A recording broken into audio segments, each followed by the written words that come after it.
Good evening and welcome back to Prime of Midlife. It is Wednesday evening, we are halfway through the week, and today we are talking about saving money and how I intend doing that going forward. The reason that I am thinking this way is having seen the inflation rate today and then having seen all the reports about how, although the inflation rates come down, the food prices are not coming down, so interest rates are going to continue to go up. And I think the guy from Barclays had said that for the last few decades, people have been spending 20% of their income on housing costs. It's going to go up to 30% of your income costs just to keep a roof over your head. So, being a lady of a certain age, I panicked because I'm on a fixed rate mortgage just now. When that changes, if the interest rates aren't way back down, I'm going to have huge problems. So what I want to do just now is I want to pay off as much extra as I can.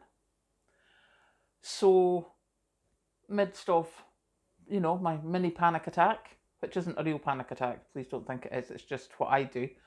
So I sat and I was like, right, where can I save money? Because I need to stop spending. Now, as you know, I have been doing no spend and I've done not bad, apart from a too good to go bag and my natural yogurt that I still haven't used.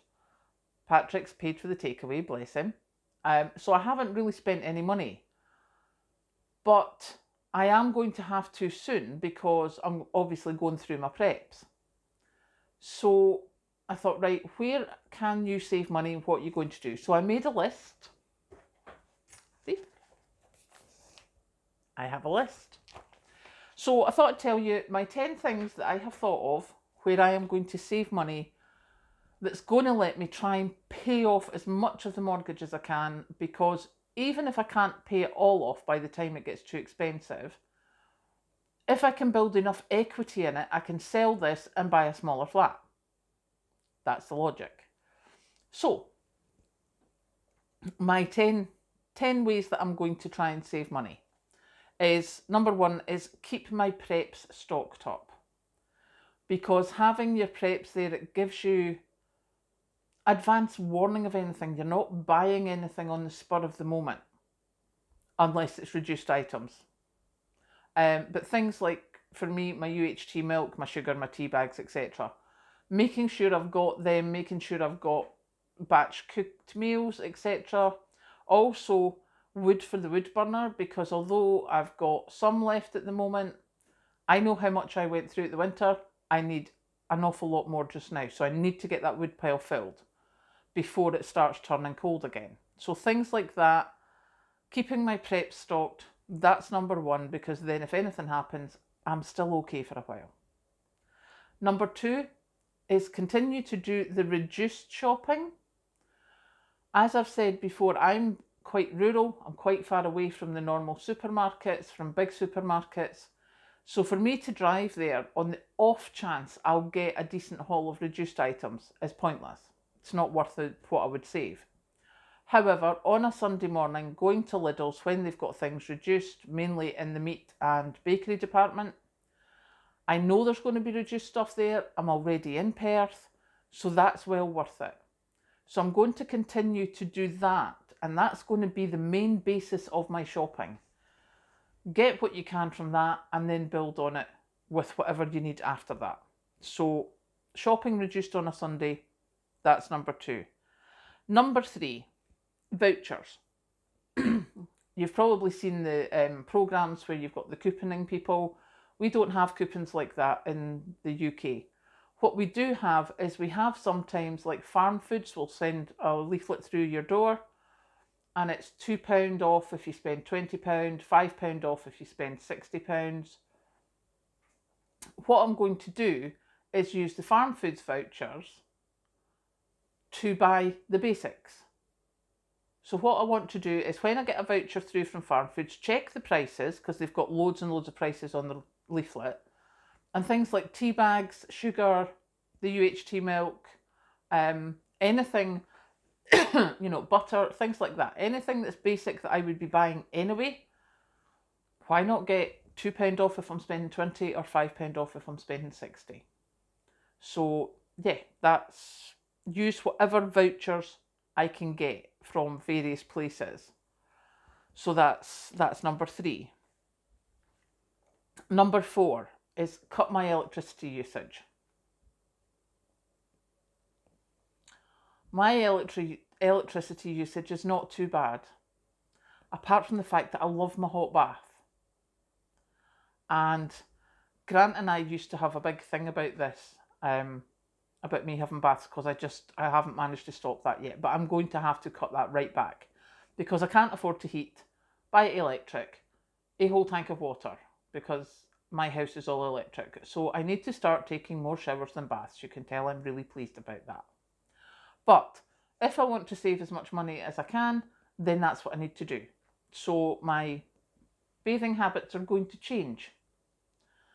Electricity wise, otherwise, I'm not actually too bad. I've got my freezers. I'm thinking like use different things at different times, etc. But yeah, so that's number 4, is showers instead of baths. Number 5, making preps. So using the dehydrator, using the pressure canner, do it all at once. So make sure my dehydrator's full, make sure my pressure canner is double decked, make sure that anything I'm preserving, I'm doing as much as possible at the one time to save costs. So yeah, just budget it in that you're going to spend extra that month or whatever, and just do it all at once. That's number 5. Number 6, grow more. I have very little grown out there because I've killed a lot. So I'm going to plant some more seeds, and this time I'm going to water them. And hopefully I'll actually manage to grow something from seed, because the only thing grown in the garden just now is things that I've bought as baby plants. So I need to be able to grow from seeds. So we shall be learning how to do that. You know, I managed to get them to grow a little bit. Now I just need to do it again and get them to grow further. Number 7, use the food waste apps. Now up here we have got, I think, one shop in the local town, which is 3 miles away, that does the Too Good To Go. Olio is through in Perth, so is the rest of the shops that do Too Good To Go. But if you've got any of that near you, use the apps. Save yourself some money.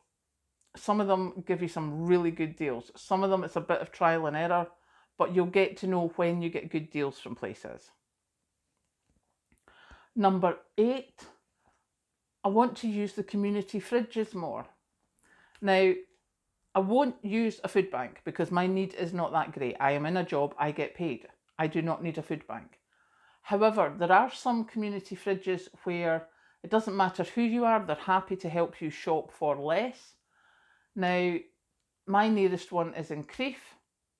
I'm quite happy to go through there on a Saturday when they're about to close and they don't reopen again till Monday or Tuesday. So anything that is not going to last them, I'm quite happy to take that. So anywhere that's, you know, got a goodly stock that I'm not taking from people who I really need, then I'd quite like to start using them and getting myself some cheaper shopping. Number 9, my freezing habits. Now, I was actually sitting today looking up the local strawberry farm to see if they've got the strawberries out yet, and they haven't put them out on their Facebook yet. I'm like, right, I need to wait for the jam strawberries. And then I was looking up the prices of plums. But what I did last year was I used to see the reduced fruit in Tesco's or Asda's or whatever. And I'd be like, oh, there's only one packet. So I wouldn't get it unless there was enough to make jam. I know, stupid.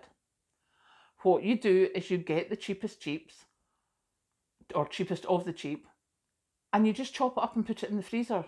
And then you just keep adding to it until you have enough fruit to make jam. Because mixed fruit jam is perfectly acceptable. It doesn't all have to be the same flavour. Yes, I know it's taken me a year to understand this. I have no words.